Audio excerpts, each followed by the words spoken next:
A milestone for a NASA astronaut, a plan for the future of the space station, and moving a step closer to an historic mission to the station. A few of the stories to tell you about this week at NASA.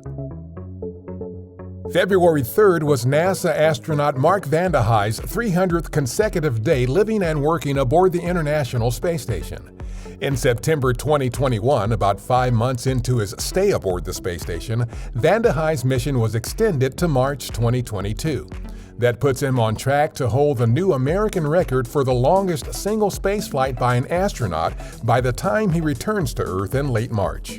In response to congressional direction, NASA has provided an updated International Space Station transition report that details the goals for station operations over the next decade that will lead to a smooth transition to commercial services, the steps being taken to develop both the supply and demand side of a commercial economy in low Earth orbit, and the technical steps and budget required for the transition.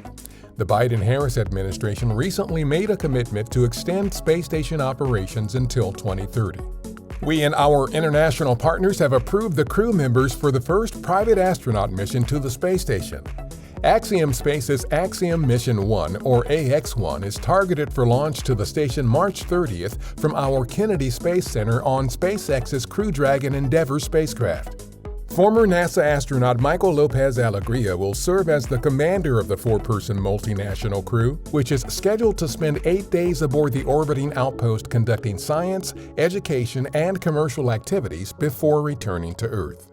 NASA has updated the schedule to move the combined Space Launch System rocket and Orion spacecraft out of the Vehicle Assembly Building, or VAB, to the launch pad at our Kennedy Space Center for testing to no earlier than March 2022.